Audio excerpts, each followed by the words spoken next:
Someone should call the meeting to order. I now call the meeting of the Amateur Detective Club to order. Sure.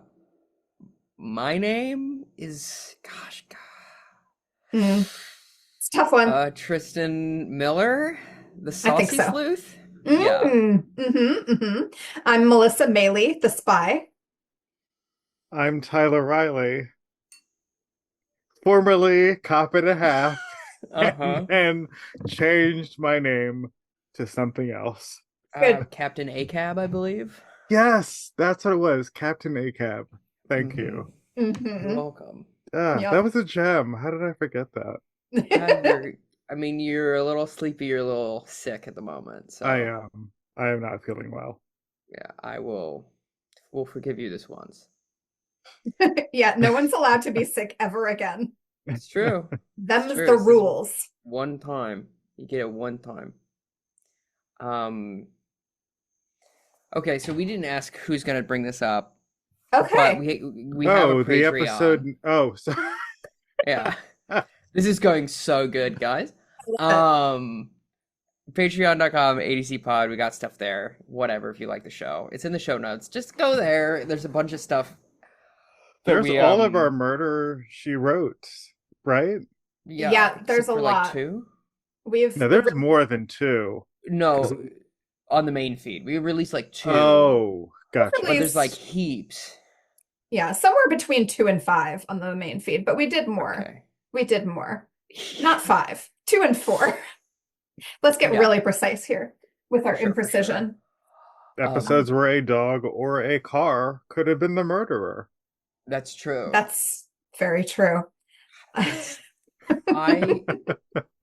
here's my thing. Okay. Yes. I forget how many of those we did because we were doing it during lockdown. Mhm. And so I have no memory of it. So you could just say there are 26 episodes behind that paywall. And I would go, that's right. Or you could say there were 2. And I go, that sounds correct, boss. You got it. Nailed it in 1. Yeah. And I could not, for the life of me, tell you at all what any of them are. Yeah, that's fair. No, the dog and the wait, And the was there a car. dog or was that a Poirot episode? No, there's a dog. No, Both. it was It's both. both. Okay. Yeah, Yeah, Okay. there's a Poirot episode with a dog, but then there's also a Murder She Wrote with a dog where you where the both dog is got a upset suspect. that Yeah. the dog was in the back of the pickup truck, and I'm like, that's where dogs belong, and we like got into this Oh no! Oh yeah, city no. folk, You See? about country to folk fight thing. again? Yeah, exactly. we're bringing it and back. it's just- that I do remember. That I do remember. Yeah. To hear Okay. us fight more on our Patreon. Yeah, true. And also talk about our favorite fruit or ice cream at some point. Heaps of us just yapping on and on. Good. I was talking to a friend about this podcast. I was like, sometimes the mission was we recorded for 2.5 hours and I needed to get it down to like 1:45. And it's like, so there's like a good chunk of us just yapping on the internet behind that paywall. Yeah, It's like $1. it's true. I Yeah. think. Yeah. So just check it out. Whatever. Great sales pitch. Yeah, check it out, whatever. Yes. So, we haven't done an episode of Poirot since I believe, I don't know, spring of 2021. Mm-hmm. No way. Yes, way. I had to scroll that far back in our feed to find out the last episode we had recorded so that I could figure out which one we were going to watch. Right, because we've done like series, like we did the murders in buildings. Yes, we did. And we did a couple of films, right? Yeah. Yes, and we did Short Stuff Summer that summer. Yeah. And then we had our extremely unplanned and extremely long hiatus. Yes. And then we had a less long and less still unplanned hiatus this summer and fall. Here's the thing. I think, okay, if I may. Yes, go for it. Let's just explain ourselves. No. I think we should just take summers off. I think the thing is we should record 3 episodes, one for each month of the summer. We clearly, every year, it's a bind. We're always like, I don't know what to do. It's the summer. So we should just like take it off and like make it part of the thing, and then we don't have to worry about it. This go around, we finished Only Murders in the Only Moitas in the Building. And then I don't know what happened, dude. Like I moved like 6 times. That's true. It's really only like 2 or 3 times. But it's still like That's in still, that that's a span. lot. That's too much. It I is moved as too well. much. I toured a new stand-up show. Yeah, you did. Then I got back from that. Yeah. I don't know, man. Just a bunch of stuff happened. So many life things.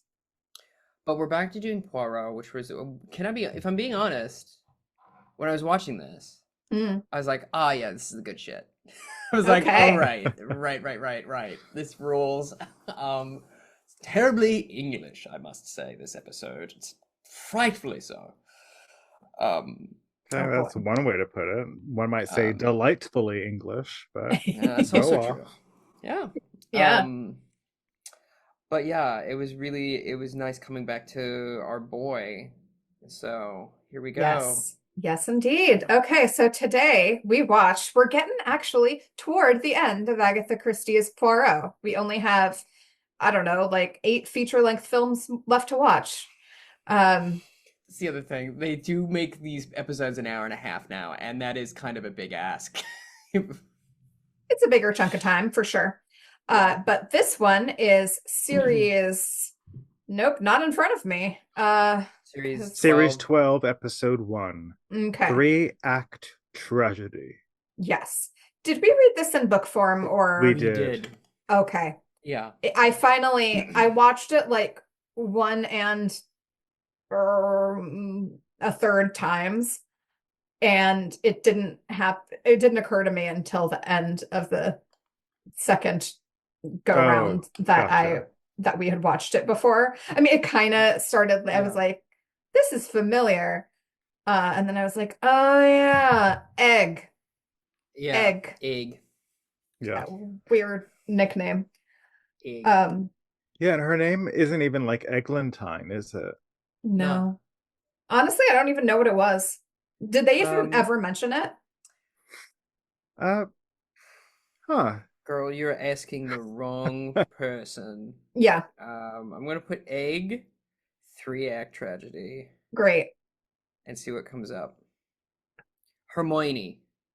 Langor. Yeah, how did you get egg from that? I think that it's like, how do you get Peg from Margaret? Like, I don't understand. Yeah, I think that at the end of the episode, her mom talks about how she looked like an egg when she was toddling about because she was so round when she was like a baby. Yeah. Well, that's just me. Isn't it? It's like, funny, and that stuck with her entire life. Jeez. And they do like have this, how the actress that plays Egg in this is like very cherubic faced. Yeah. Yeah. And like really quite lovely. And to be like, Egg. Yes, my beautiful friend Egg. Yeah. I love you, Egg. Yeah. How that just it would take me out of it. I'd need to call her something else. What would you want? Oh, I've had a food nickname. Oh, what is it? Muffin. Okay. And how do we feel about Muffin? I don't know. It was very sweet and endearing the way it was used. During high school, my community theater friends called me Muffin because, all right. I don't know, because I was sweet, I guess. But not so sweet as to be a cupcake. That's right. Yeah, okay. Not overly rich. Not sickeningly so. Okay, sure. Have you had a cupcake lately? It sucks. It always has in my mind. It's just too much sweet. It's too much sugar. Tristan with their opinions. Yeah. Yeah. Love a cupcake. What about you, Tyler? What food would you want to nickname? T-bone, obviously. T-bone? Yeah, dude, that rules. Say T-bone. I'm gonna change your contact info right now. Tyler T-Bone Riley. Step aside, Captain ACAB. That's God. Oh, T-Bone's Oh very man. good. That's very Wait, good. And Tristan? yours? Oh, gosh. I want to do something silly and fun, but like I feel like I also had I had a former partner of mine that would sometimes call me Little Potato. Okay. And I would call, oh gosh, what would I call her? This is embarrassing.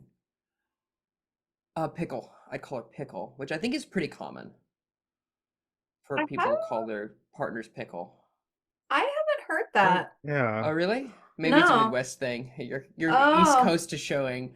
Um, okay. but yeah, a Little Potato was what she would call me sometimes. That's Yeah, cute.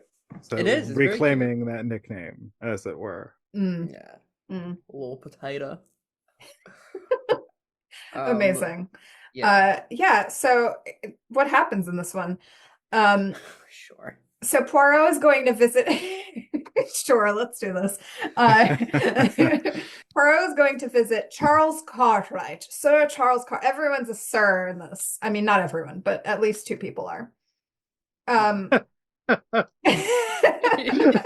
Really? Wow. Gosh, I love Lots. it when I can make Tyler laugh, and I did not realize that that was going to be what got him.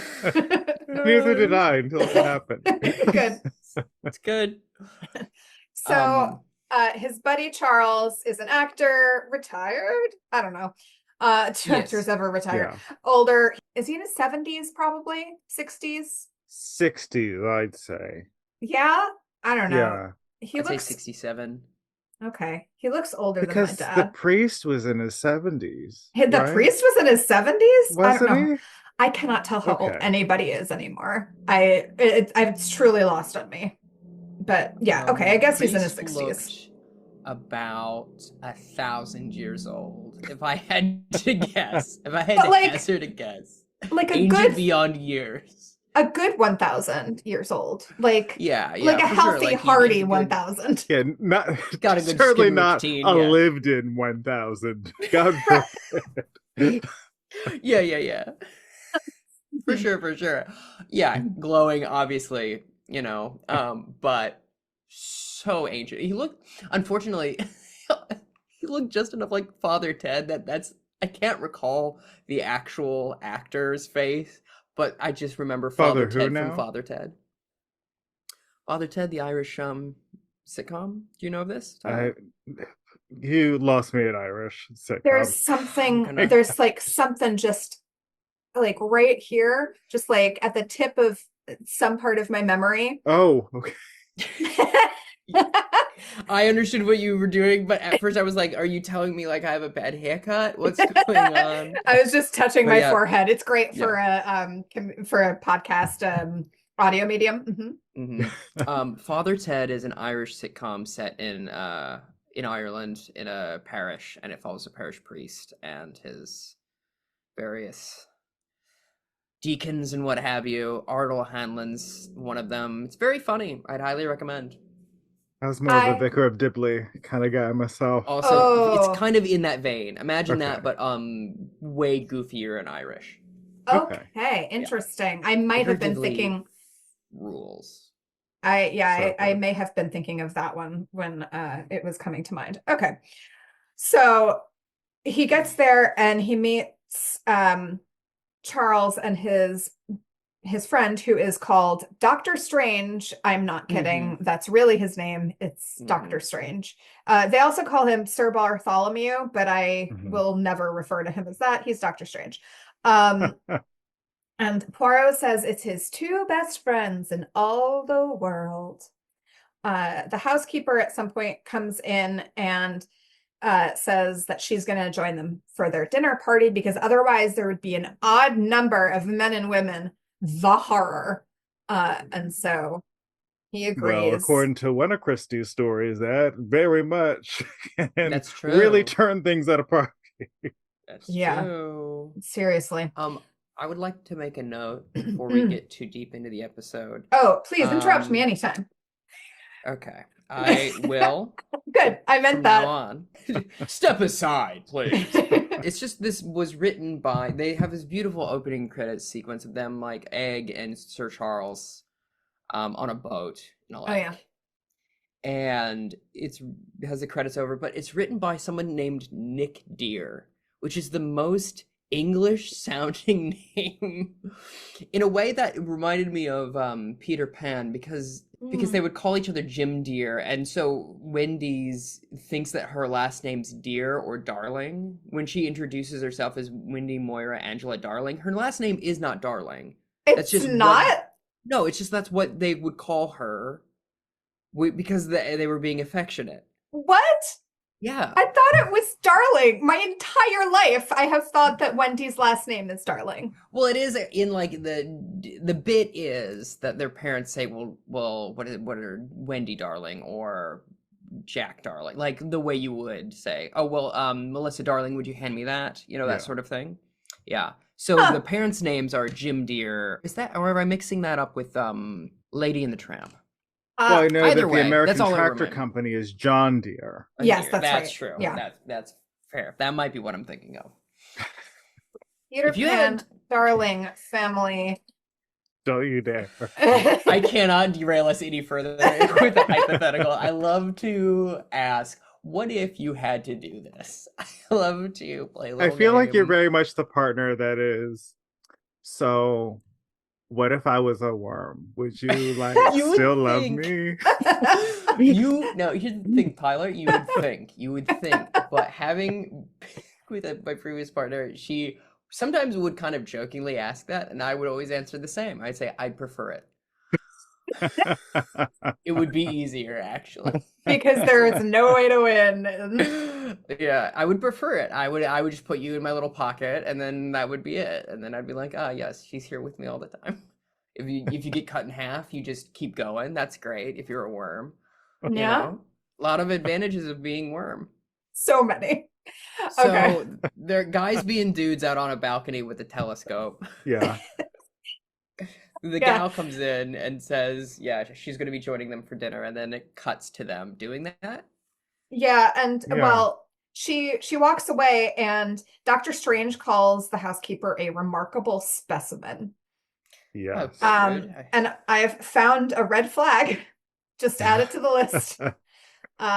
No men that refer to a woman as a specimen allowed.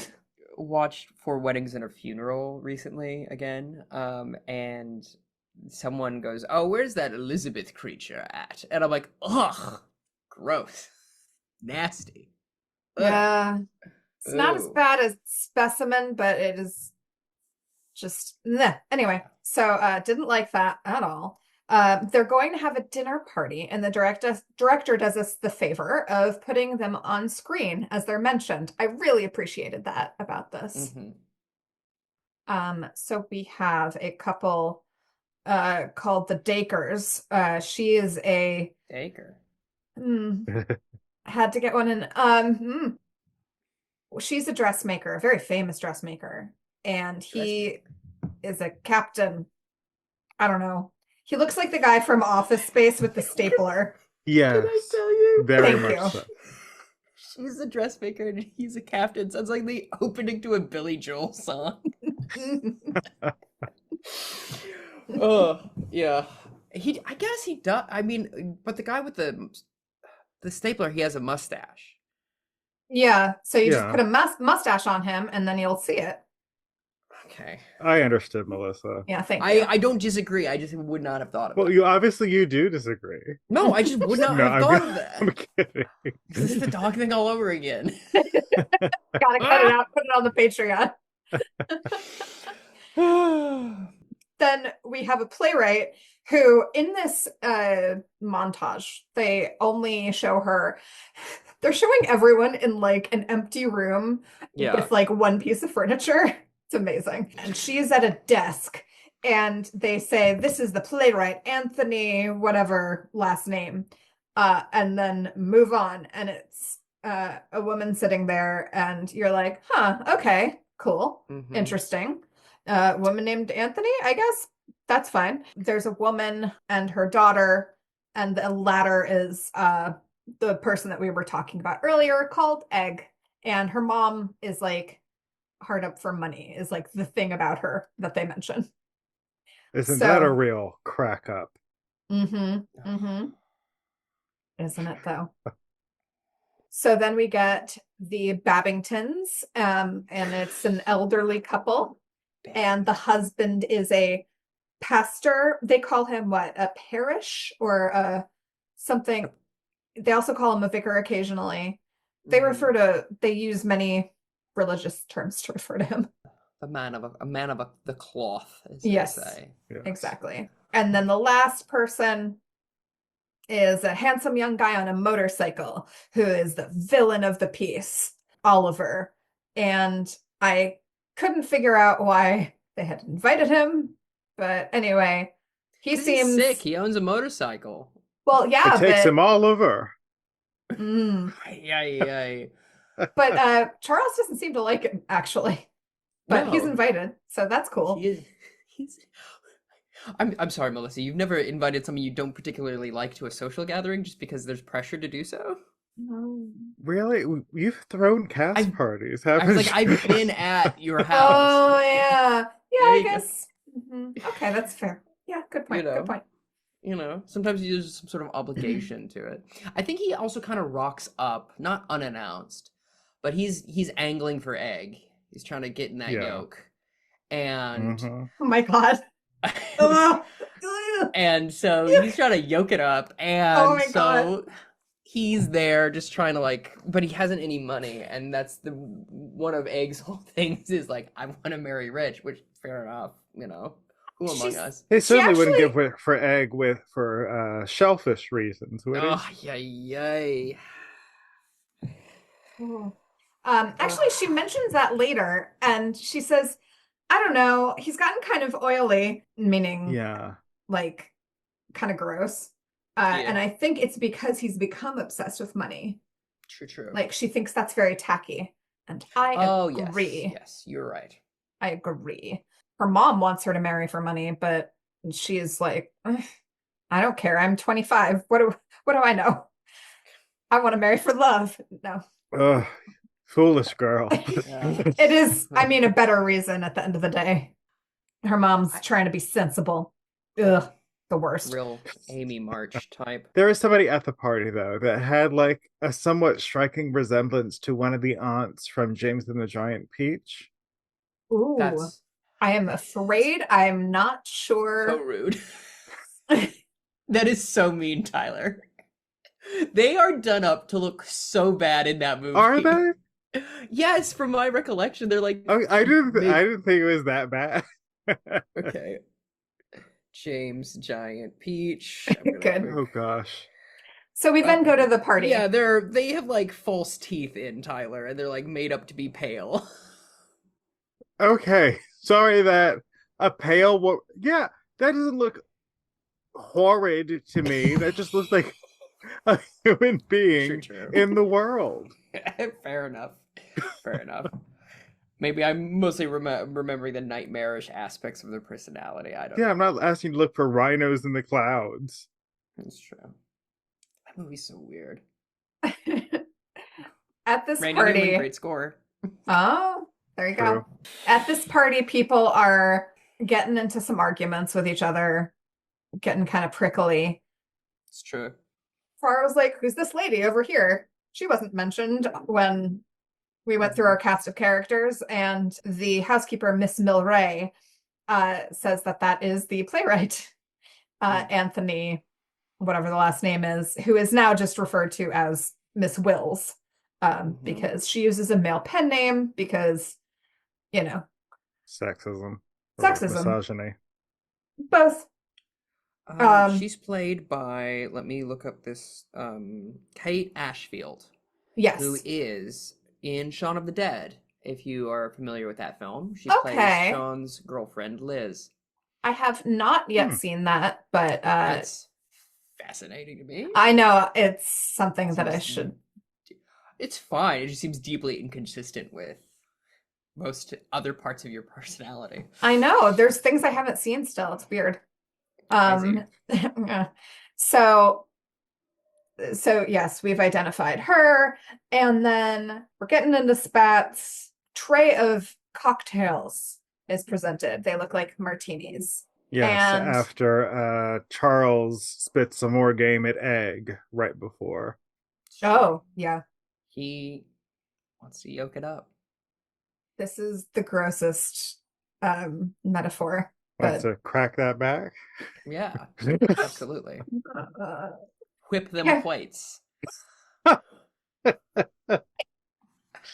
No, if I had said that, we would have got canceled. Yeah, exactly.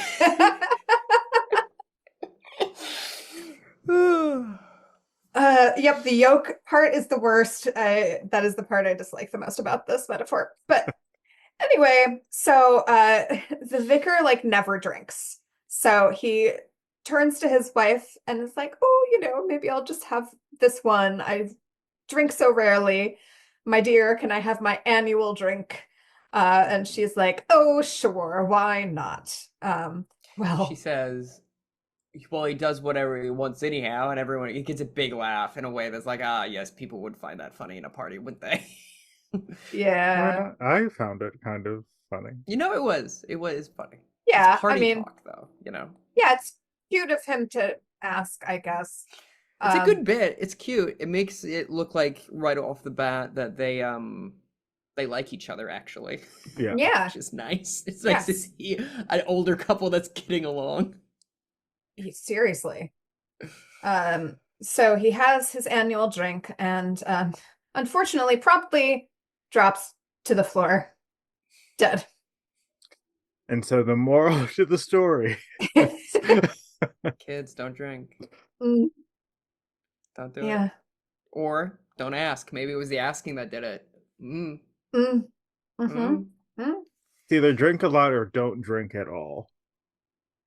No, I think that's bad messaging, Tom. Sorry? In what way? No.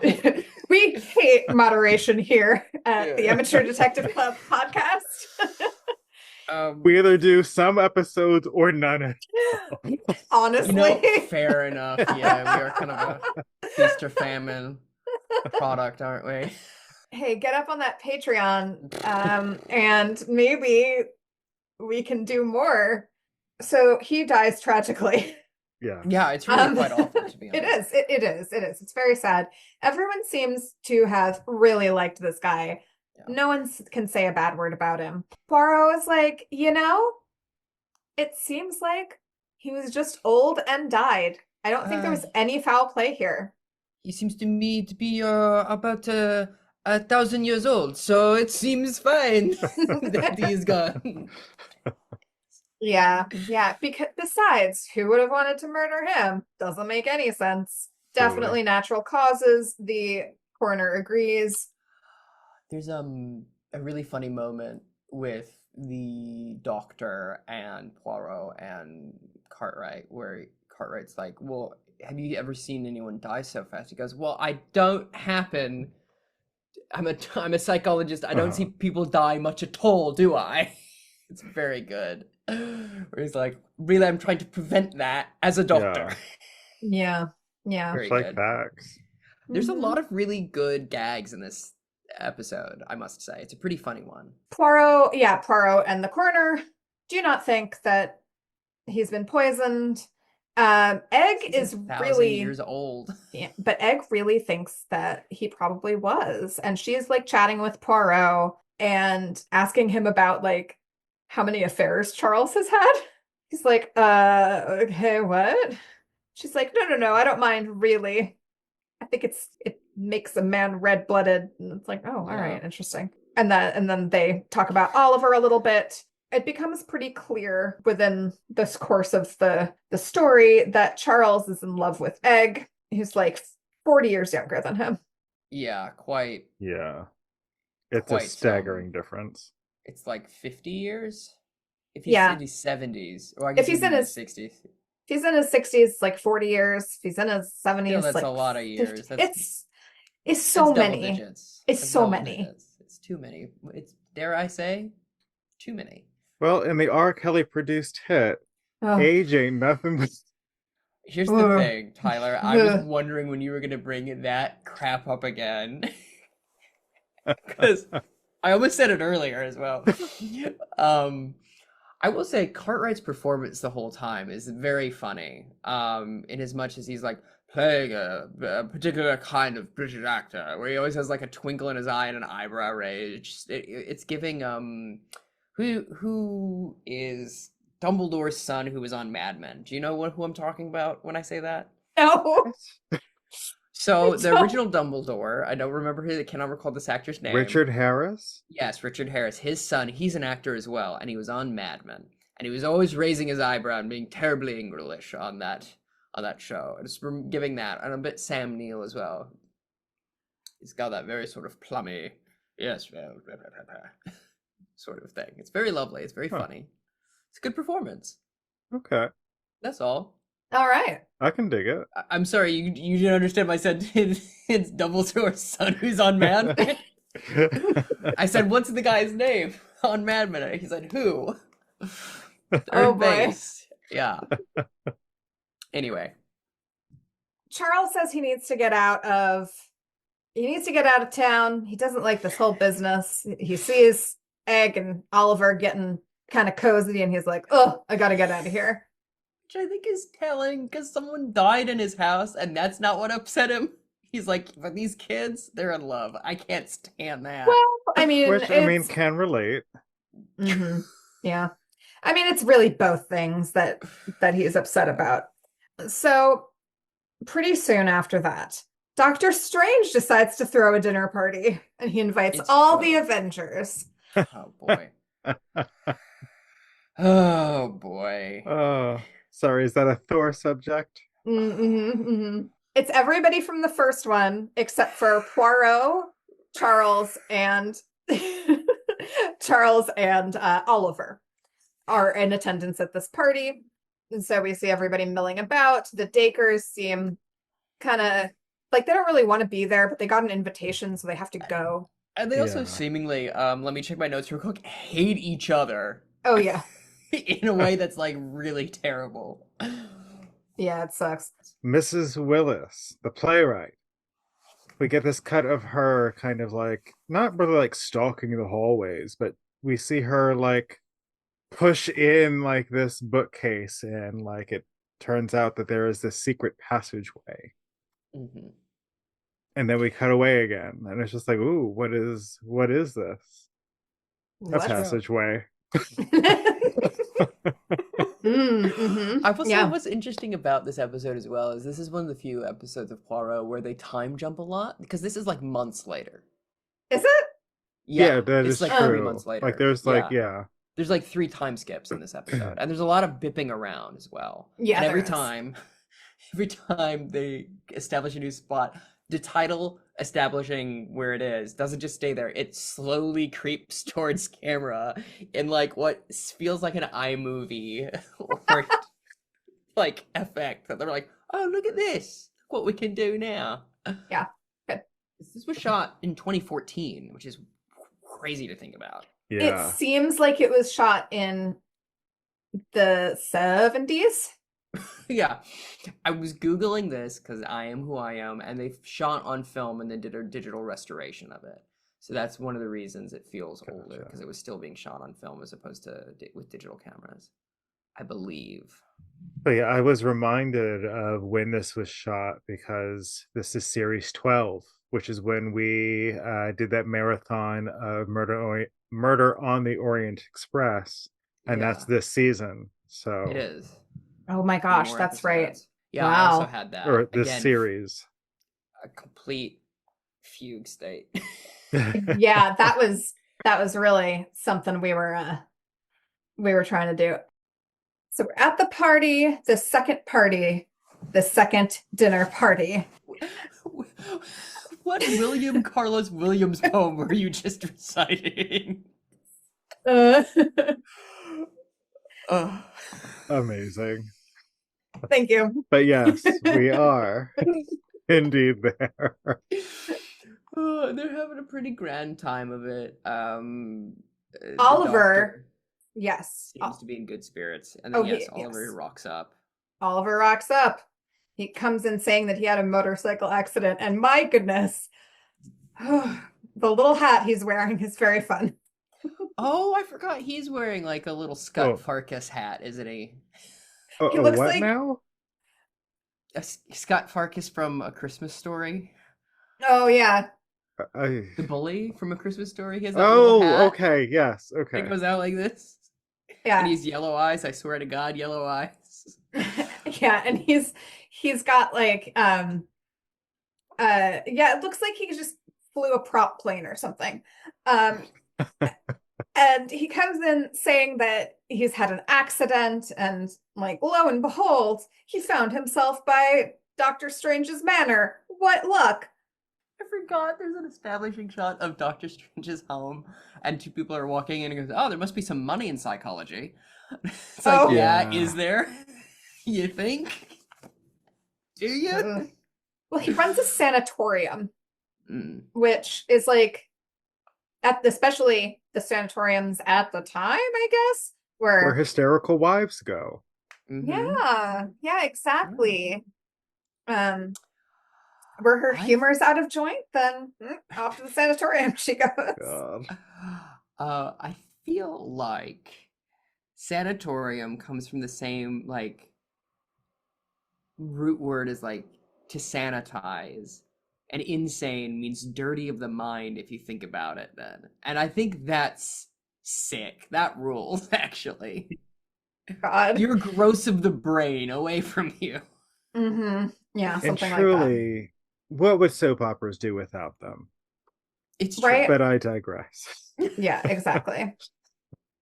So that's weird, but he's like, well, glad to have you here. We're getting the band back together. And Isn't it Egg who is like, yeah, it is strange that you're here, but like have a drink, and then yeah, like totally disregards any suspicion.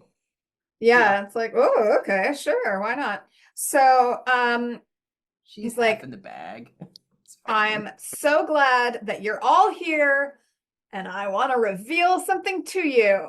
And then he drops dead. After drinking port. And we have this convention that anytime anybody drops dead, a spotlight goes on their face.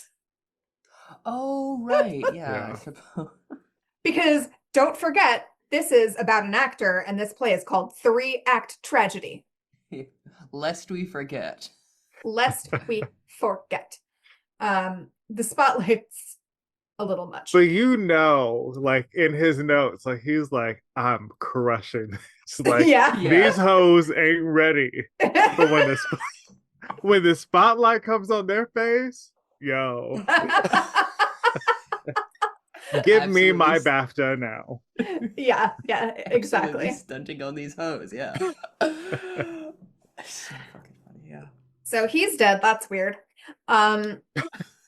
It's really bad. Everyone's quite upset about it. Yes. And everyone's like, to what end? Yeah. It's And like, the this poor is familiar. the Dykers? Dakers. Want to maybe close take enough. that again?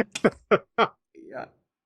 So the Dakers are like, again, like, first of all, we didn't even want to be here. True. And then like another body, and you know they're both thinking like, why is it not them? Like pointing to the other. Yeah, definitely. I feel there's some good acting, I feel like, in this, because a couple of times, like when a person dies, there's a lot of shocked faces, and I think it's Mr. Dacre just like looks like exhausted to Tyler's point, where he's like, oh, this again, not like, which I think is more realistic, which is one of the reasons. It's very New York subway. Very New York subway. It is. It's giving what is his name from Misery? James Caan. James Caan, yeah. Yeah. He's just miffed the whole time. He's not even scared. He's just like, this crazy lady. Ah!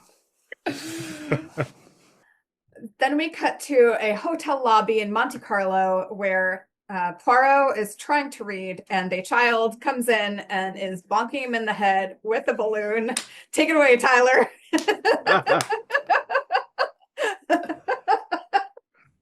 Oh, the rage. The rage. I felt. And like, oh, bless Poirot for having far more patience with this child than I. And can we solve the mystery of what took these parents so long to come get this child? That is a good question.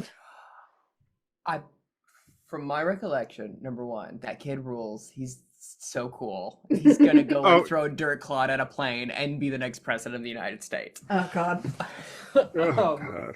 Number one. Number two, I believe his mom is like holding his hand while he's doing it, and she's like, "Come away," and he goes back to Poirot to smack him in the head with the balloon, and then she Yeah, pulls that's him true. away one more time. Can I tell you, it is Yeah. really difficult to corral a child. Yeah, I yeah. have to hand it to these moms because, my goodness. Famously very difficult to do. As someone who's worked in a preschool, it's a huge pain in the ass. My wonderful sweet nephew is 2.5 years old. I love him so much. My God. Yeah, dude. He is such a challenge to get him to do what you want him to do. Mm-hmm. Well, in And to his point- 2029, my platform in my governor's race, a leash and harness for every child. Honestly, they do have a leash for him. Did I tell you? But a I'm not- harness? I think not. Well, I mean, yeah, basically. Yeah? Yeah. Hmm. It's basically so he doesn't run out into the middle of traffic. My parents had me on a leash growing up, but they said so that we would be both having the same amount of dignity. They also tied a leash around like my waist, like to my belt loop. And they also did it around to their belt loop. So like in theory, they're like, well, who's really leashing whom here? As like a sort of like, no, obviously we don't want Tristan to run away, but like really, we don't want to wander off, so it's like more dignified. If I could Yeah. create a onesie that people would not call Child Protective Services over, they just had a handle on the back of it, so I could just like Like a little scoop. Oh goodness. Yeah, they're a handful, to be sure. Yeah. They would be, because I would Exactly. grab them. Mm-hmm, mm-hmm. So Charlie walks into the lobby and comes with a newspaper that says that Doctor Strange has perished. Yes. And this is like the start of like a series of reveals of his death. Yeah. Yeah, something like that. Everyone's super upset. It's a whole to-do. And he has been poisoned with nicotine, which is apparently a common rose like pesticide at the time, which is fascinating. We used nicotine as a pesticide, and then people started smoking it. Yeah. Or were already smoking it. We're already smoking. Yeah, Either way, though, the fact that it's just like we're not seeing the correlation here. Nope. Folks. Fascinating. Took us a long time to figure that one out. They go back immediately to England because, obviously they have to help solve this murder. I mean, what are you going to do in Monte Carlo if your friend is dead? Where is Monte Carlo? The south of France? Ah, yes. Okay. Yeah, it actually took me a second because I was like, oh, they said the south of France. I thought they were in Monte Carlo. And then I'm like, maybe that's the same thing. They rush back to, where is it up north? It's not Kent. It's another Kensington? place. No, I can't remember but it's up north. Sure. It's not the place with the G, is it? No. Okay. Because they meet the acting constable or whatever, and he has that very sort of plummy northern accent, and they all say "were" instead of "was" and that sort of thing, and it's all very northern. Oh, okay. Quite charming. I like that, yes. I do They not know such distinctions, but I am. but they are up there and they decide to try and help the investigation, and the constable is like, I don't take much for southern amateurs coming up and telling me how to run my business.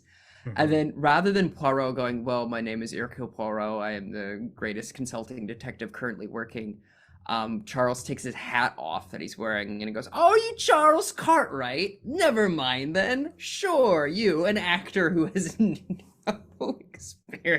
Yeah, experience. yeah, exactly. Poirot does also apologize for dismissing the death of the pastor, the parson. They call him a parson. That's what it is. Um, Oh, Sheldon yeah. himself. But it wasn't the first person to die. Well, Mamma in mia, this Papa case, he was. Pia. Uh, so, so Uh, yes, the death of the parson, dismissing it as, natural causes because clearly they died in such a similar manner, got to be related. yep. So, Yorkshire is where they're at. Yorkshire, that's where they The make the pudding. pudding. Good, good. I love it when I go back and I'm like, yes, let's get into this. And then I'm like, oh, what was my place? They Where are were going we? to the house of the doctor who is also, it's the sanatorium is on his home's like his house is here and then his sanatorium is like feet away, like a half a yard away, which is to me wild. I would not want my work that near me. I would think But about the commute. Uh, here's the thing though. I've worked across the street from the place from where I was living before, and I was late so much because I'm because like, you think you have, it's only a 5 minute walk. I'll yeah, just do it, and then I would be 15 minutes late all the time. yeah, I actually kind of have that problem as well. If it's too close, it's not good. Okay. Um, but Um, yeah. but they're there and they're rounding up all of the people who were at the party to interview them, and Poirot is letting Egg and Cartwright take the lead on this. Is it Egg at this point too, or is it just Not Cartwright? yet. Not yet. It's Yeah. just It Cartwright was so egg in the far. book at this point, I think, but Hmm. not in the adaptation. Which is he's doing a very good like play acting of bad cop. Oh right, because they do interview Egg, and at one point she goes, "Oh no," he goes, "Oh, this is pointless," and she goes, "No, you're doing wonderfully well," Yeah, Yeah. yeah. and It's which I kind of think is cute. very funny. Yeah, that was fun. And Um, then there's another but sorry quick English yeah, phrase where Cartwright goes, "Well, that's very handsome of you, Poirot." And I'm like, that's nice. I like that. Bring back calling things decent and handsome. yes. You can start with me, but I Yeah, I digress. think you're both decent and handsome. Yeah, Yeah. I Oh, should say. thank you. So yes, they're interviewing all the folks, not getting a whole heck of a lot out of them. Just like there was this butler here, and that was weird. They also interview the maid about the butler. So this guy, his name is Ellis, and he And he's has a freak. He's an absolute freakazoid. No one likes him.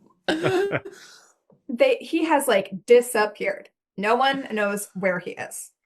He is just gone. He like came in there a couple months ago and started to work, and now he is gonzo. Who among us has not Mm, started a job and then a fortnight later decided it was not for them? yeah. I mean, your boss dies and you're like, oh, you better get out. So, what good timing. So, yes, the maid noticed that he had a little conference at the dinner table, not like conference, but like he had a little discussion with um, Dr. Strange. And Dr. Strange said to him, You're Dr. making a Strange Medicine Woman. you make a very good butler, Alice. And kind of giggled, and she's like, "That was weird. Seems Yeah. an odd way to interact." He's like, well, he went out for a lark, wasn't he? Because he wouldn't be the kind of type to joke with the staff, was he? It's like this very sweet. It's a very good performance out of this gal. She's very Yeah, Yeah. good. yeah, she did great. Yeah. Um, Big ups. so yes, so this is very, very suspicious. Um, and then they go to the sanatorium at a point in here as well. And there's a woman there that Charles says was like a relation of his friend. And the woman who works there says that like she is doing real bad. She had a severe psychotic break or something, you know. Is this before or after they find the letters from Ellis? So it's actually kind of interspersed. They kind of go in there, they're like, there's some ink on the fireplace. And then we cut to the sanatorium. And then we go back and we're like, they go back to Ellis's room. Yeah. In what is my favorite sequence in the thing, because number one, Charles Cartwright goes, well, you know, because they see an ink stain on the thing and they're like, okay, why? And they're like, is it a fountain pen? It's not enough. They're like deducing stuff. And he goes, well, you know, we have to use internal logic as actors. There's this new thing that this guy in Russia made up, Stanislavski. So, you know, and he sits down and he starts acting out a scene. And he goes, okay, he was writing a letter and he had to hide it someplace. But as he's acting it out, there's a really funny moment that I watched a couple of times. That's where he goes, and he hears a knock on the door and he looks, and then Poirot looks where Cartwright's looking and goes, oh. Yeah. Catches him. It's such a good, like, little bit that you can tell was made on the day between Suchet and whoever's playing Cartwright. Of like, that's such a good gag as well. The actor's name is Martin Shaw, by the way. Thank you. He's really good in this. Yeah, he is. But it's so funny as well because, like, it does this really good thing of it establishes Cartwright diegetically within the piece that he's a good actor. Because often there's this thing where you're like, okay, well, how good of an actor are these people? You know, they have these. How good of an actor is he? Exactly. So, but throughout this, as he's kind of like walking it through Columbo style, he finds a series of letters from Ellis hidden behind the fireplace. It's like in the bricks of the fireplace or something, because they're like, well, he couldn't have burned it because then there'd be the ashes. So yeah, then it's like a stove top, like a stove fireplace where you put wood, and it's behind that metal bit. Okay. So like there's a fireplace and mantle, and then there's a metal structure within inside. Anyway, it is within.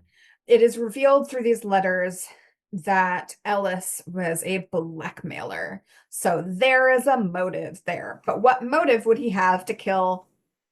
Like, he wasn't even at the presence. He wasn't present at the death of the parson. I can talk. It's great. He had no motive to kill him. So, like, it's so weird that they were killed the exact same way. And Ellis seems like the most likely suspect in the death of Dr. Strange. But, like, what the heck's going on here? Poirot is convinced that Ellis is also dead, and that he was just doing the blackmail, but ran away and was murdered by the person who murdered both of the others. Yeah. Props. They go back to Cartwright's house and they exhume the pastor. Not at his house, but like nearby in that region. They exhume the pastor because they're like, all right, we got to check him again. Did he indeed die of nicotine poisoning? Yeah. Because the other thing is, in the glasses that both of these gentlemen had drunk out of, there was no trace of nothing. That's true. Just vermouth and whatever else goes into a martini. Olive and whatever else. Yes. Gin or vodka. Gin, in this case. That's right, yeah. That's the more traditional form. And they're in England. Also, vodka wasn't exported until after the Soviet Union? Something like that? It's pretty recent. Okay. Like in the 70s.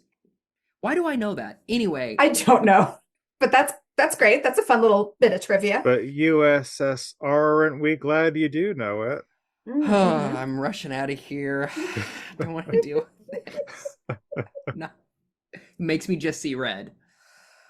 Well, you won't be winning any Nobel Peace Prize. Nobel Peace Prize is really good, actually. I like that. Oh, no. Oh, dear. Poirot's like, all right. It's really cute how you guys have been doing this investigation, but time's a ticking. So let Poirot do his thing. You're full of shit. You okay. Absolutely incorrect.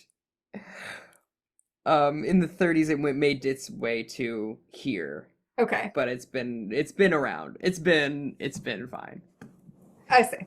Vodka, that is. Vodka. Yes. Okay, fair enough.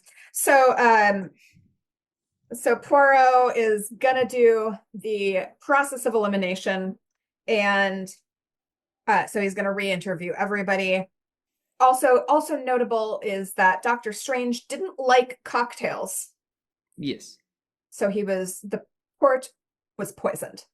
His glass of port was poisoned, which is a really good stop plosive exercise if you say that. His port was poisoned. The port. Hashtag I'll plosive. At the point his port was poisoned. At the point his port was poisoned. Nice. I like that. Okay. He goes back to the dressmaker, and she and her husband seem to like really hate Dr. Strange. He might have put one of her investors in a sanatorium, and like then he died, I guess. So that's a reason for them to hate him. Seems grim, to be honest. Yeah. Egg actually does interview the captain, and he's like, "You've got lovely eyes, you know," and it's like, all right, everybody. Enough. Yeah. Enough. Everybody want to crack. Yeah. Jeez. Vile. So That poor I'll say lady. this. She's I'll like say 20 this. years old, and all these old men are just cannot get enough. Truly. I'll say this, the cast of this actor quite well is she has this sort of effervescent quality about her, and she's clearly very fun to be around, so it's quite believable that all these old fogies are like stomping their feet in the wooga wooga, smashing plates over their heads or whatever. Tex Avery really nailed it though. When you see a beautiful woman, that is how it feels inside. You're like, boom, boom. It's true. It's you're right. You're right. That is how it feels. Smashing plates over your head. It's like, that's that. And then they go to the theater, and they're talking to Ms. Wills, the playwright, and she noticed that Ellis had a birthmark on his, he says wrist, it looks like his hand, in the little flashback, because we do get flashbacks intermittently throughout this. We're seeing what they're talking about as they're talking. That's what a flashback is. It's true. I was gonna let you have that. Thank you. Yeah, absolutely. I'm self-aware. If nothing else, I'm self-aware. So she looks at Charles's hand, who's sitting right next to her, and she's like, "Yeah, it was about like right there on his hand." So immediately has to light a cigarette. She's like, "I am so nervous. I am so sorry." She's like, "Yeah, it is too much." So then Poirot and Charles pull this stunt. They gather a bunch of people, and they have like a little cocktail party, because who hasn't had enough of cocktail parties in this? A sherry party. Oh, a sherry party. That's right. Because Poirot, he does not like it's too much on his stomach. Yeah. He's always complaining about his stomach, this little guy. Yeah, it's fair. Sherry for sharing. Then at one point, Charles takes the drink and collapses on the floor, and Egg absolutely freaks out. Everyone's very upset. And then Charles's eyes whip open, because we didn't get the spotlight on his face. That's how you know he wasn't really dead. It's true. And he pops it out. Doesn't he wink as well, which is quite fun? I think he winks, because Poirot, Egg says something very unkind to Poirot, and Poirot like kind of says something like reminiscent of like, but like you don't like give me a moment, and then says something, and then he wakes up, and it's all a ruse. Mm-hmm. Yeah. He's like, well, no, we needed to do this because I wanted to see first of all, if my theory holds true that the killer switched the glasses. Mm-hmm. Which I did, because there was enough time, because everyone's looking at Charles and not looking at the glasses. So there was plenty of time to switch the glasses so that the poison wouldn't have been detected in the glass that they drank out of. So that's number one. Number two is he wanted to see the reactions of everyone. He's basically, I've figured out who done it. Mm-hmm. Okay. Even before they do the sherry party, Charles is like, "Do you know who it is?" And he goes, "Yes." And he goes, "Well, can't you just have him arrested?" It's like, "No, I don't have enough evidence." Yeah. She's always like, "Ugh, ain't that a pain?" Yeah. And it's also at the point where Poirot is like, well, the murderer is still at large. This would be a great time for someone to say something if you know something, because chances are you're next. Yeah. And so in the meantime, Miss Wills kind of goes missing. She kind Yeah, of dips. People are like, oh, seems suspicious. But also, Charles has a chat with Egg and gets her to agree to marry him. I guess proposes is the word. And the But worst Truly. Egg, love yourself. yeah, you don't need to marry Like, this old man. especially with He wouldn't that, want like, to. he didn't even ask. Yeah. No, he just admitted to wanting to ask, but was too cowardly to do so. And it's like, dude, you're 60 something years old. Well, he's an actor. He's neurotic, isn't he? I mean, yeah, but like, Call no. him, call him Issa because he's insecure. I don't know what to tell you. You haven't even been on a date. What are you doing? That I would part. count them boating at the beginning a date. They're clearly dating at the beginning of this thing. They're clearly like he's It's clearly not courting clear her. because it's also like Oliver and her ostensibly could have also something going on You've never at had the start of this. You've never had multiple suitors No. vying for your affection. No.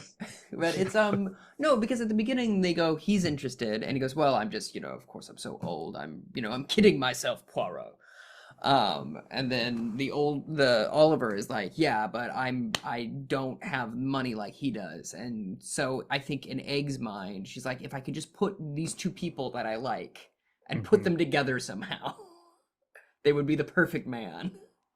There's a lot of like her mom talks about like, oh, I think it's unwise to marry a young man. You gotta marry an older man Knows what he's who's doing.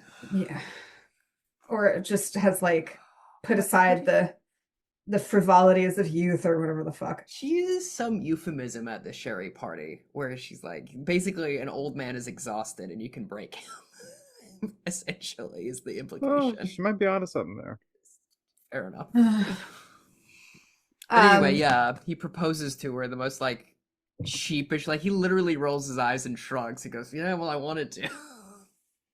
It's silly. Like, he might as well have like kicked a can or a rock in front of him. So true. Because he also admits that he has a Cartwright's his stage name during this time because they're hanging out in a cemetery as one does. I mean, I like to. Also, like, that is like a more common thing than I would like, but people do seem to like that and like good for people. I guess. Cemeteries are fascinating. I mean, you're not wrong. It's a weird place to propose to somebody. For sure, to be certain. But they're like doing some sort of investigating.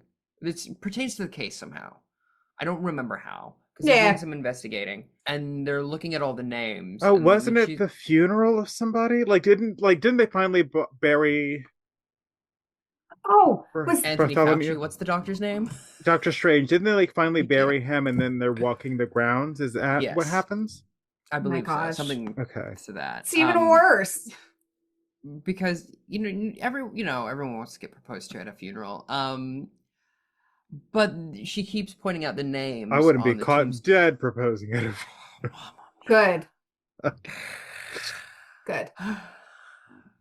Which you think you should, if you did, you better ghost them. That's for dead, sure. But turn my fiance into a seance. Oh my god. That's good. That's very good. A seance Knowles is when you try and contact a dead pop star. Oh dear. but she's pointing at all the tombstones, and they're like, could have had delivery. No, that's the wrong pizza. But but she's like, look at all these funny names. Aren't all these names so funny, That's Mr. right. Cartwright? And he goes, actually, my real name is Mug. She's like, oh, How I see why you changed that. embarrassing. Yeah. Yeah, she's like, it seems bad. Seems like a bad name for an actor. Yeah. And then that gets them to talking, and then he proposes to her half-heartedly. During which time Poirot is away somewhere else, following the the house, the maid, the Yes. assistant. Miss Miller. It turns out, because he says to her, like, Miss Miller, I cannot allow you to do this. You're trying to get rid of evidence. Yes, because they're both in London, and they go up to wherever Cartwright's house is in the first pit, where the first party is. Yeah, she's located where the implements for the nicotine are, basically. Yeah. So whichever person killed them was using those. Also, another murder has happened. The person in the sanatorium that Poirot, that Cartwright says is like his friend's relative, she has eaten some chocolates and has died. That's true. Yep. So she's the third one, because it's called 3-act tragedy. So there had to be 3 deaths. And this is like the point where like I remembered like after the reveal it happening in the book and reading that. And like the fact that I was still gagged in this episode, like, so because I really, in my mind, like I knew what happened, but like I was so engrossed by the action of like the series that I allowed myself to forget a bit. So that threw me. I thought that was the thing that Poirot explained the worst in the reveal. And so both times I listened to it, I'm like, what?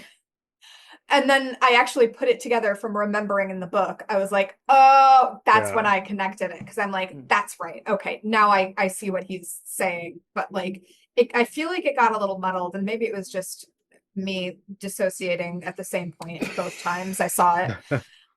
Which is also possible.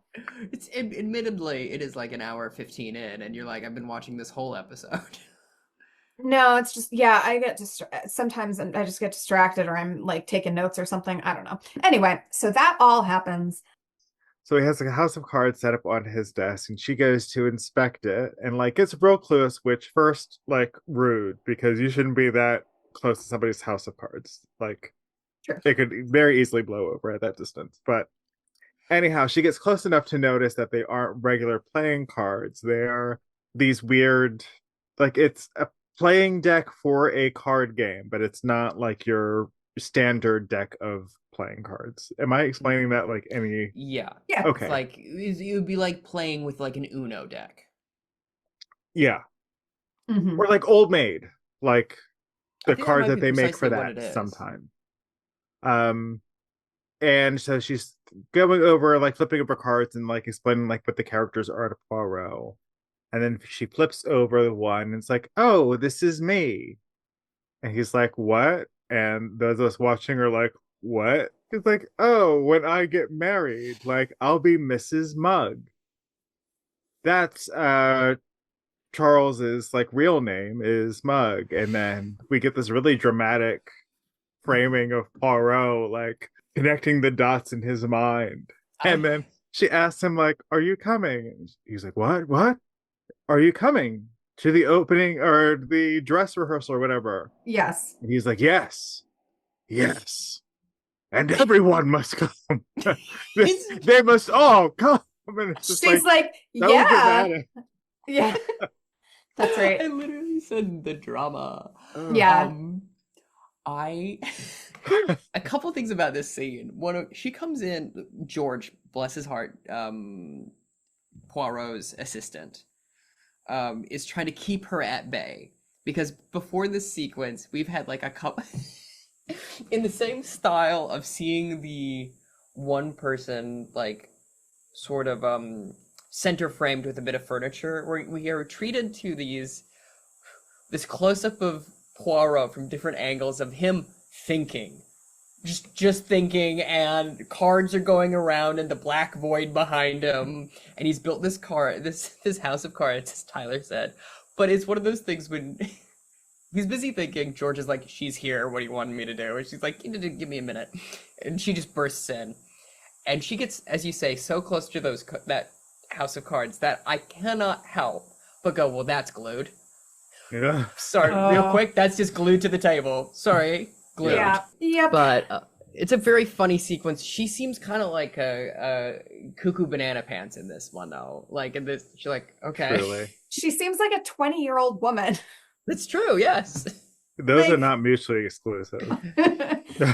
I mean, who at that age? So but true. yes. Also true. Yes.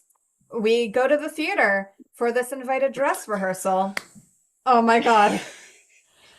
And the curtain opens and there is Hercule Poirot standing upstage center. Because Spotlight. Poirot is a messy bitch who loves the drama. Yes. It's true. The Yes. drama is things. The drama. Truly. It's so funny. And like the way Suchet stands as Poirot, his silhouette is like so the inverse of an hourglass in such a funny, beautiful, charming way. A vase, I would say. He is a very like vase-like silhouette. And it's amazing. so good. And he like does the way he does his little feet to step forward center stage. It's great. It's truly so great. good. Yes. This is the parlor reveal on stage. He has figured out that the butler, Ellis, basically he frames it as, I knew that someone had to be there at both deaths, but not apparently so. So he says that the butler, Ellis, is the one, and he never existed. What? What? I wish one time in one of these kinds of things that there would be a parlor reveal and the first bit of information someone would go, oh, what? That's so crazy. What? What, dude? That's so crazy, man. So, but Doctor Strange knew his true identity. You like that I keep calling him Doctor Strange? Yes, certainly. It rings a bell every time, doesn't it? Uh-huh. Certainly doesn't feel Wong. Yes. Benedict Wong? Yes, thank you. The remark about him being an excellent butler was like a little winky to his friend to be like, hey, you're doing a great job, buddy, pretending to be a butler. And in this sequence, we get a pan up on the whole man of Ellis, and it's so obviously Charles in a wig and glasses. Very funny. Nobody noticed that it was the same person. Well, his mannerisms are different. Okay. He's changing it, and most importantly, people don't really pay attention to the help. I guess, because if you showed up in a wig and glasses, I think you would be fooled. I think so I'm quite too. convincing. Like, did you know that Clark Kent is also Superman? What? It's the glasses. glasses. What? Oh, wait, let me remove mine. Oh fuck! Who is this? Oh my gosh. Can I ask you to prop? No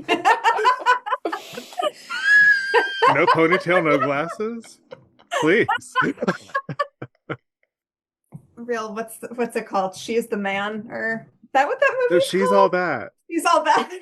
She's the man. She's It's a all totally that different and the movie. man. Yeah. Totally different movie. Charles is there. No one noticed that it was friggin' him, but he is the killer of both. It's true. It is. He escaped through the secret passage after it all went down. Mm-hmm. And the poor priest killed for like literally no reason. Yeah. Yeah. So As a this rehearsal, whole just to see if it works. Yeah, this is wild. So the real target was indeed Doctor Strange. Who knew Doctor Strange could be taken out by? Yeah. Whenever you say Doctor Strange, I know Marvel, But I always feel like you're gonna say Doctor Strangelove or How I Stopped Turning Oh. or Love the Bomb or whatever the full title is. And so Yeah. like it feels like it's a seventh chord, if that makes sense. Like there's something a little off about what you're saying every single time. A little What? strange. It's just a little strange. Okay. Yeah. Yeah. Yeah. Mm-hmm. So yes, he was the real target, and it was because he knew that Charles was married. Mm-hmm. And one of the only reasons you couldn't get a divorce is if your spouse was in prison or committed to a mental institution, which, by the way, is wild that was a law, but okay. So he couldn't get a divorce from his wife. He was just bound to this woman who was holed up in a mental institution for God knows how many years. Such a problem with this. Okay, yeah. Because why not just simply kill the wife? If you're gonna murder, like, I didn't want to be the one to say it, but he's going about all this rigmarole, killing his best friend in the world, when he could simply just have his wife killed. Yeah, she's already in an institution where they're probably gonna look the other way. I mean, she's probably not having a good time in there. It's also fair, we Yeah. don't want to like put her out of her misery, but like no, surely, yeah, or simply trust your friend not to bring it up. Go to your friend and go, "Hey, man, I'm going to propose to this woman. I need you to be real cool about this other thing. Yeah. I just need you to be real cool about me being married already." Anyway, so yeah, that is the reason he did it. Egg this whole time doesn't have any lines, but she is like acting her face off, and it's really good. Yeah. It's true. I really noticed that this man that she has just agreed to marry. Okay, so tell me if I have this right. The lady in the sanatorium with the chocolates, he was sending chocolates to both Poirot and this lady, and one of the boxes was poisoned, but the kid he gave them to accidentally swapped them. He was trying to kill Poirot because Poirot figured it all out, but it got the lady instead. Is that correct? Or was she actually a target because at this point he was just like, I don't care. I believe chocolates were sent to both the chocolates sent to Poirot and her were both poisoned, and she was poisoned as part of a red herring. That's right. Okay, that's right. It was a red herring. It wasn't a swap. Okay. Yeah. Because they had interviewed her or wanted to, and so he's like, "Oh, this will throw the scent off," which is like, pretty good, I guess. But yeah, but just murdering a random woman sucks. Yeah, it does. She's not even a CEO or anything. As you all mentioned, no, not even a CEO, just a poor lady in a mental institution. Much like his wife. Yeah, I know. Yeah. Which again, like, it's the formula's right there. Send chocolates to your wife. I'm not I would think you're talking about the formula that's actually in the chocolate that killed so many people. So many people. Yes. Yeah. But is it at this point that Charles is like, "What have you done?" And Poirot doubles back and goes, "What have I done? What have you done?" Yeah, exactly. You have deceived me. Yeah. It's really brilliant. I would be really angry too. Yeah, absolutely. True. I mean, I thought Poirot was wrong, like mad about the wrong thing, but I was like, I mean, I'll take it. Yeah, sure. I mean, you're gonna be mad about like quite a few things there. By the way, at this point, my roommate was hanging out in the kitchen, like making something while I was watching this, and she's like, "Why is he so mad?" I'm like, "Oh, his best friend tried to kill him." She's like, "Oh, yeah, okay." Yeah. But just to clarify the person real quick, as you mentioned, so yes, he treated that it was a dress rehearsal. He wanted to make sure the poison would work. He wanted to make sure the glasses switch would work. He just had to make sure that there were two people that didn't get poisoned that night. It was Dr. Strange, because didn't want to, waste the rehearsal on the guy that was actually the target. He also didn't want to kill the woman he wanted to marry. So he handed Egg her cocktail and put the poison in cocktails purposely because Dr. Strange did not drink cocktails. Yes. I'll say this as well with Poirot getting mad, if I may. It is nice that the breaking point for him isn't it's the needless murder of the woman in the insane asylum. He's Yeah. like, that's too much. You just killed a random for nothing. That's crazy. Because he's like, yes. And because like there's kind of this like Cartwright's playing for sympathy of like, this is the woman I love. You don't understand what kind of a bind I'm in. And he's like, no, you killed just a random person. Oh, like that's not well behavior. Yeah, no, exactly. Miss Wills figured it out because she had noticed the birthmark on the wrist of the butler and then looked at Charles's hand and was like, oh, same hand, just without the birthmark. Uh-oh. So Poirot had noticed that during like the little fake sherry party death that she was completely confused when Cartwright had fallen seemingly dead. So yeah, and she just skipped town under the advice of Poirot because she's like, he's gonna try and kill you. You know that, right? You should probably like hide for a bit, and that's why she disappeared. Yep, exactly. Egg gets together with Strange. No, not Strange. Sorry, he's dead. No. Egg gets together with Oliver, and that's the end of the episode ish. Yeah. Thoughts? Yeah. Yeah, that's about it. Yeah, I should say so. Yeah, tell me what you think. Tyler. What is the scale again? For 5. These? 5. Yeah, I'll give it like a solid 3.5. Like it was like a good return to form. It really broke down to me, and Tristan, I think, explained it better than I'm gonna stumble through, but like it's so convoluted. Like, I mean, like it is a good mystery in that like I would not have figured this out. But, like it just seems so complex for something that just seems like really straightforward in the ways that it could be handled. Sorry to be like that blunt about it. Like I don't wish men to murder their wives, but like it just seemed like the easier thing to do. Seems crazy. Yeah. But we got some like really fun bits as well in this episode. I really love this, like the interaction between Charles and Poirot before the reveal. Like they are having so much fun. Like the desk bit that Tristan mentioned, but there's also a bit where they're like walking the grounds or whatever, and Charles gets like really excited about something and starts like walking really fast. Oh yeah. And David Suchet's Poirot is like trying to catch up. But like in his like little Poirot way with like this very like quick walk with like his walking stick. Watch it, like it's great. Whenever he does that little walk, it always reminds me when Fred Flintstone's trying to bowl. Yes, very much that.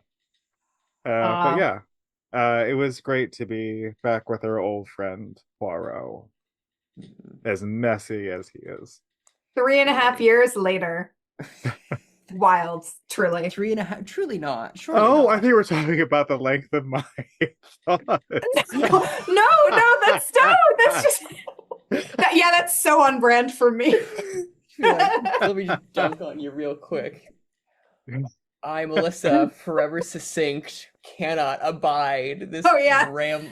Yeah. I never ramble.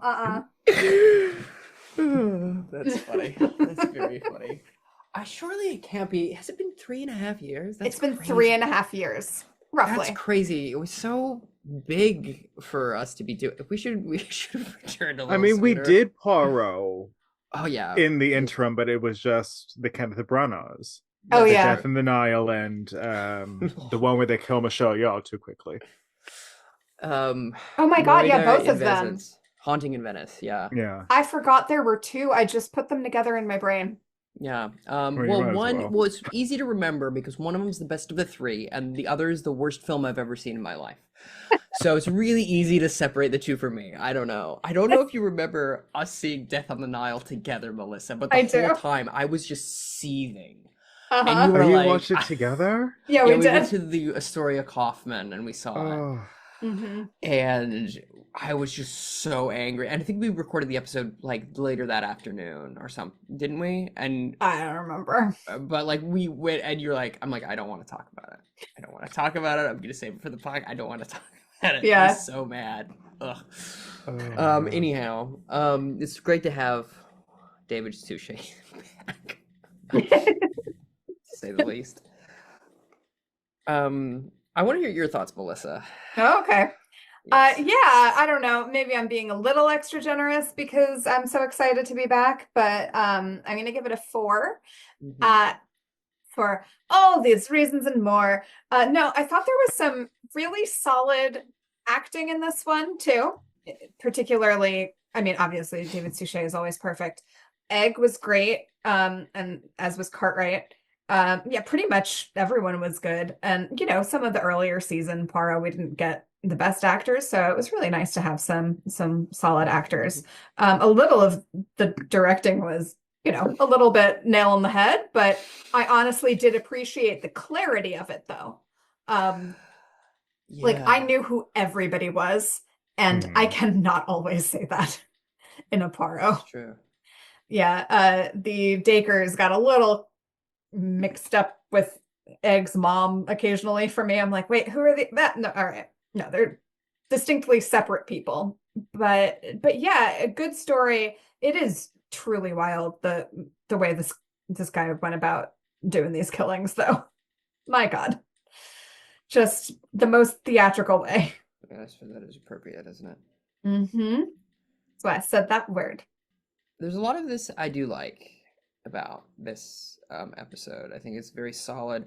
What I like a lot, they've added a lot of Poirot speaking French, Oh yeah.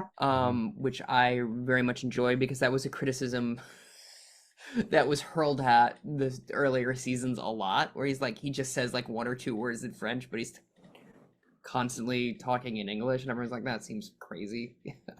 Yeah. So it's really lovely to see that. I think Suchet, he's talked about in these later seasons, specifically kind of starting with I think the previous one, but also in these last two, where they were really honing in on the thing that kind of makes Poirot tick as he gets older is the loneliness. Because Mm-hmm. he is a single man in his 60s or whatever at this point. Um, and there's a moment with Egg and Oliver where they meet up after Egg has been hanging out with Poirot, and there's just like this wistful moment that where we linger on Suchet's face, and it was like really poignant and really lovely. There's Mm-hmm. some really fine acting, in addition to like being the fun little guy. You know what I mean? Yeah. Um, so I really liked all of that. I think what was his name? Martin Shaw Yeah. as Cartwright is so good, even when he's caught. He's like crying and he's clearly upset. Yeah. And he's very good in it. And he does this really lovely thing where at one point he goes, "Damn you," to Poirot, and that's when Poirot pops up. But then he does it a second time, kind of like, "Well, you got me," and kind of cheekily, and in this very British way where he's smiling the whole time of like, "Oh, yeah, no, it's fine. I'm just gonna go." It's really quite lovely stuff. All the acting is good. The direction is very clear, which is welcome because, and this was my problem as I think when we reviewed the book, I hated it. My problem is I think this is if I may, a bullshit story. I think Oh, it's very poorly put together. I think it's a whiff. okay. So for me to be like, this is a good episode, I think it shows a lot of growth on my part. Well, yeah, And I I'm mean, being very mature about this. also a credit to the screenwriter and Mhm. the direction. Yeah. Yeah, and the team adapting it. And it is a lot clearer than it was in the book because I remember us just like stumbling through this. All Yeah, of that's it right. at the time, we were like so confused because of the chocolates and all of this. And we were like, what? It's so convoluted and it doesn't exactly make sense. But in a way, it makes perfect sense because it is an actor doing it where he's like, well, we're not known for being the brightest bunch. It's very fun the way it's presented, and I'd say probably give it like a 2.5. Like a very Okay. like it's a nice return to form. It's a solid episode. Will I watch it again? No. Okay. Fair. I I would sooner. What's the one with the bee in the plane that I hate so much? Oh my Murder in the God. Oh, Death in the Clouds. Sky, Death in the Clouds. Death in the Clouds. I would sooner watch that again because I Oh, hate it so much. Oh Because it's wow. just a oh, slog. hate watch Whereas this it. is Okay. like fine. This is like a fine episode. Okay. I'd be like, great. Also, I will say, and this is, I believe, a criticism I hurled at the book as well. It feels like double dipping on Murder of Roger Ackroyd. Mm, It feels like fair. we've already done this. So, but this is a worse version of that. That makes less sense. So why would I do that when I can just read Murder of Roger Ackroyd? But, going back to that is less effective, obviously. Yeah. But, yeah. I Anyway, love so, Murder of Roger Ackroyd famously. yeah. Well, it's good. It's a great book, but it's like when you go back and you know the twist, it's like I Oh, guess you yeah. can put the clues together yourself a little sooner, but like Someone's working on an adaptation now that it's in the public domain. yes. But yeah, it just feels like a worse version of that to me. Okay. Fair. And also Okay. having read the book, I knew the twist and I remembered that it was him. Yeah. So All I right, was like, Chuck okay. Berry. The twist? Yeah, I got you. Yeah. Yep. Well, let's twist again like we did last summer. Hey, I think that's a good note, unless anybody has any other thoughts. No, great I to be need back. NyQuil. You need NyQuil. All right. I just gotta go to bed. All right, great. Well, I suppose I can call this meeting of the Amateur Detective Club to a close. Seconded. Thirded. I like Yeah. that actually. Seconded. Or and wait, thirded. gavel sound? Yeah, Yeah. but that's stolen from John Hodgman. We should probably figure out something else.